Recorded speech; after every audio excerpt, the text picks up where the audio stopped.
Merci, Monsieur le Président. Mesdames et Messieurs, l'aide aux aidants est une des composantes importantes des politiques de l'autonomie. La CNSA y contribue et votre invitation aujourd'hui traduit cette reconnaissance. Les dispositifs en direction des aidants ont été amplifiés et renforcés sur la période récente avec l'ambition de parvenir progressivement à faire système, du repérage des situations à l'évaluation des besoins, aux actions d'accompagnement diversifiées jusqu'aux dispositifs de répit. Je voudrais ainsi mentionner certaines de ces évolutions. La modification du formulaire de demande auprès des MDPH. Le nouveau formulaire, qui a été publié au printemps dernier, entre progressivement en vigueur. Il prend en compte spécifiquement la situation de l'aidant. Cette évolution fait écho aux évolutions apportées par la loi ASV, qui prévoit une évaluation des besoins des personnes conformément à un outil d'évaluation multidimensionnel qui est destiné aux équipes médico-sociales des départements. Et cet outil, qui est applicable depuis 2016, fait lui-même écho au GEVA par un jeu de va-et-vient entre les dispositifs relevant des champs respectifs des personnes âgées et des personnes en situation de handicap. La loi ASV prévoit des dispositions spécifiques concernant les personnes âgées, notamment avec la création d'un module de droit au répit au sein de l'APA, mais également la possibilité pour la CNSA de financer, dans le cadre du budget de la section 4, auquel le président Journet a fait référence tout à l'heure, donc de financer sur le budget de la section 4 des actions d'accompagnement des aidants. Et ça concerne aussi bien les personnes en situation de perte d'autonomie, personnes âgées, ou aussi en situation de handicap. Jusqu'alors, la loi nous permettait uniquement de financer des actions strictement de formation. Ce changement n'est pas strictement terminologique. Il traduit un élargissement pour répondre aux besoins des aidants, qui sont généralement plus diversifiés que la formation, et besoins qui, par ailleurs, sont évolutifs dans le temps. J'y reviendrai. Au-delà des dispositifs matériels que je viens d'esquisser, je voudrais évoquer devant vous l'enjeu de l'articulation des politiques de l'autonomie qui sont pour une large part mises en œuvre dans un champ décentralisé. La loi ASV réaffirme le rôle du département en tant que chef de file de l'action sociale et en particulier de l'aide aux aidants. Et prévoit pour les personnes âgées la création d'un nouveau dispositif de gouvernance, la conférence des financeurs de la perte d'autonomie. Dans ses missions, la conférence doit définir un programme coordonné des actions conduites par ses membres en matière d'accompagnement des aidants.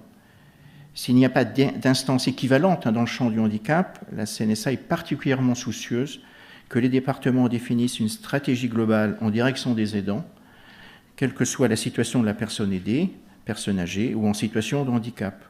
C'est la raison pour laquelle nous avons décidé de cofinancer les dépenses exposées par les départements pour la définition de leur stratégie, qui passe par un diagnostic des besoins, une connaissance, un recensement de l'offre existante, la définition de priorités et ensuite la définition et la mise en œuvre d'un programme d'action. Il est essentiel que les actions puissent être déployées de façon cohérente pour l'ensemble des personnes concernées et sur la totalité des territoires. Pour le déploiement des programmes, donc, la CNSA prévoit un taux de financement renforcé qui est proche de 80% et s'appuie sur deux grandes catégories de partenaires, les associations nationales et les départements, ainsi que les ARS. Les associations nationales, donc, je voudrais commencer évidemment par citer la FNAF et ses partenaires, donc le Collège français d'orthophonie, la Société française de psychologie, la Société de neuropsychologie de langue française, avec lesquelles la CNSA a conclu donc, 2 conventions successives, une première entre 2010 et 2011, et une seconde convention qui est actuellement en cours d'exécution et en voie d'achèvement, qui s'était donc conclue en 2014 et qui se termine à la fin de l'année, qui prévoit un objectif important, à la fois portant essentiellement sur la sensibilisation et la formation des aidants, avec un objectif global de 7000 aidants touchés. Donc, la FNAF et ses partenaires donc, sont une de nos grands acteurs en partenariat avec la CNSA. J'en profite pour citer également les autres associations nationales avec qui nous travaillons, France Alzheimer, l'ANCRA puis le GNCIRA pour l'autisme, France Parkinson, l'Association française des aidants, l'UNAFAM et l'APF. La CNSA s'appuie sur ces associations nationales, dont vous-même, compte tenu de votre expertise acquise sur les pathologies ou les handicaps et la connaissance des personnes. Les objectifs qui ont été inscrits dans les conventions successives conclues par la CNSA avec l'ensemble des associations, donc conventions conclues depuis 2009, concernent plus de 90 000 aidants pour les seules actions de formation. La CNSA, comme je vous l'ai indiqué, donc, accompagne également les départements pour un bon ancrage territorial des actions en direction des aidants, ainsi que les ARS, plus spécifiquement en ce qui concerne les ARS pour la mise en œuvre du plan maladies neurodégénératives. Il nous appartient dès lors, compte tenu de ce double catégorie de partenariat, de veiller à la bonne articulation des interventions respectives des associations et des départements pour éviter les redondances. Une première étape serait sans doute d'assurer, d'organiser de l'information réciproque dans la mise en œuvre des programmes des uns et des autres. Afin de faciliter la mise en œuvre des dispositions nouvelles de la loi sur l'accompagnement des aidants, la CNSA vient de rédiger un guide technique qui est le fruit d'une co-construction avec l'ensemble des partenaires de la CNSA, donc qui œuvrent dans le champ de l'aide aux aidants, les associations nationales, dont la FNAF et ses partenaires, les agences régionales de santé et les conseils départementaux. Des groupes de travail se sont réunis en 2016 et 2017 et ont constitué un cadre de restitution des pratiques et des spécificités des actions et d'identification des repères partagés. Ces repères répondent à la fois à la nécessaire prise en compte de la diversité des caractéristiques des acteurs et des territoires, mais également à l'enjeu d'harmonisation des pratiques dans le cadre de la section 4 du budget de la CNSA, section 4, comme je vous l'ai indiqué, qui est le support financier pour la conclusion des conventions, notamment avec les associations nationales.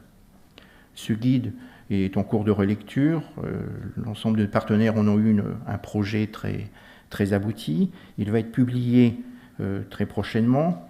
Il a pour objectif d'offrir donc à l'ensemble de nos partenaires des clés de compréhension de la structuration de l'offre destinée aux aidants et l'articulation des financements dans le champ de l'aide aux aidants, des critères d'éligibilité à la section 4 en termes de financement, et aussi des précisions sur le processus conventionnel, et enfin et surtout des repères méthodologiques nécessaires à la mise en œuvre des actions d'accompagnement des proches aidants. Ce guide montre la diversité des actions pouvant être soutenues. Ces actions sont diverses parce que les besoins sont divers.